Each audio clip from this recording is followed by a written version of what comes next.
Hi, I'm Elizabeth Yost Hammer, and I'm the Director for the Center for the Advancement of Teaching and Faculty Development here at Xavier University of Louisiana.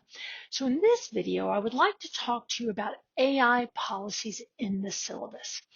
AI is here, we're having to deal with it as educators, and so we all need to be thinking about how are we going to put it into our syllabus, what kind of policy are we going to have that we can act on with integrity.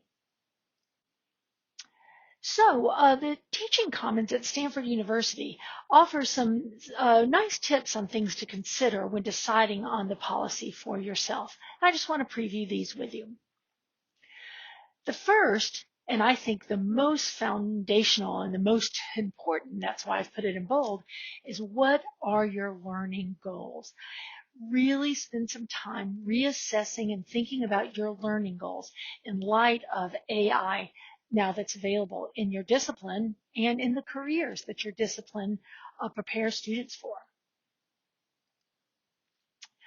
And then what is your policy, and then what tools does it apply to specifically? So once you've really explored your learning goals, then think about, okay, with these learning goals in mind, what policy do I want? And then what types of AI tools is this going to apply to?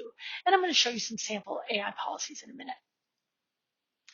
And then when does your policy apply? Under what conditions or contexts can students use AI, and under what conditions and contexts are they unable to use AI or do not want them to use it?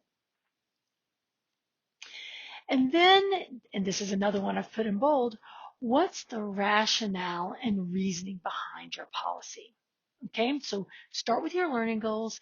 Think about these, think about how AI can help you meet or hinder meeting these learning goals. And then as you develop your policy, always be sure you've got a strong rationale and some strong reasoning behind that policy that you can explicitly communicate to students. Next, what processes and consequences result from non-compliance? I've worked with faculty, this semester who've kind of just had a policy in place and like, okay, you can't use AI. Okay, without any kind of consequence or policy for doing that, or any realistic way of demonstrating did students use AI or not. So we have to ground our policies in reality. But if you are going to have a policy, what's the consequence for not following it? How do you provide support to students in relation to this policy? So how do you, if you're saying, okay, you can use AI sometimes and not others, are you training students on how to use AI in a way that you find acceptable? What support are you providing for students? And then how does this policy show support for student well-being? Okay, students are going to be in this AI world like we all are now. And so how does your policy, like I said, live in reality and show support for student well-being, student learning in your classroom? Okay, so these are kind of some things to consider when deciding on the policy. Now let's look at a couple of sample AI policies that go from one end of the spectrum to another. So here is an example of a prohibitive statement, and this came from the Teaching Center at Colorado State University. In this one, any work written, developed, created, or inspired by artificial intelligence is considered to be plagiarism and will not be tolerated. This is a pretty prohibitive statement, and you can see even inspired by artificial intelligence, how would you know? Like, how would a teacher know? So I think that one of the things about these statements for me is my policies are part of my academic integrity, and when I act with integrity, I have policies that I can enforce, right, and that I can enforce equitably and fairly. So you'll want to think about with your policy, is this something that you can enforce? And if not, why have it as your policy? Here's an example of a use with permission statement.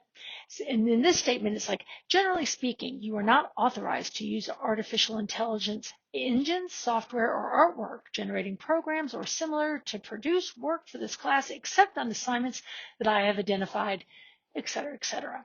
So in these kind of statements, where I think many people are landing now, is you can use AI in this way, but not in another way, right? And I think that this statement allows us to think about training students for AI literacy so that they can use it ethically and effectively moving forward. And then you get like an abdication statement. From this point forward, I will assume that all written work has been co-authored or entirely written by ChatGPT. Okay, and I don't think, personally, I don't think I'm there yet either, because I assume that whatever you're sending me is AI, and I'm going to grade AI as if it's yours. Okay, so we have this variety of syllabi statements, and we have to decide where we're going to land based on those principles and considerations we talked about. So a lot of people are doing something like this, really talking to their students about AI.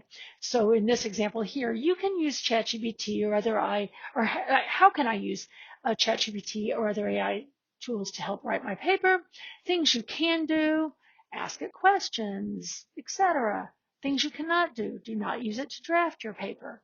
Okay, again, I really think that the best policies right now are a conversation with a student about how you expect them to use it in your class, okay, with an explanation and rationale behind why you're expecting this. Again, students are going to have these tools moving forward, and so what's my responsibility as a psychology teacher to be sure that they can use them well in psychology? Okay, so I think that most statements now are landing somewhere like this because it's here, whether we like it or not. And to illustrate this point, APA now has a way you can cite OpenAI as an author or actual resource or citation in a text. Okay, so we have to think about this in our classes.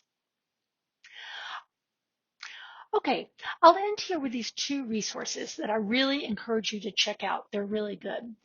The first one is from Brandeis University, and it presents a big spreadsheet with a bunch of different types of AI policies for the syllabus. So you can go through and look at those and kind of pick and choose parts that best meet your needs, that best meet your learning goals, right, for your course.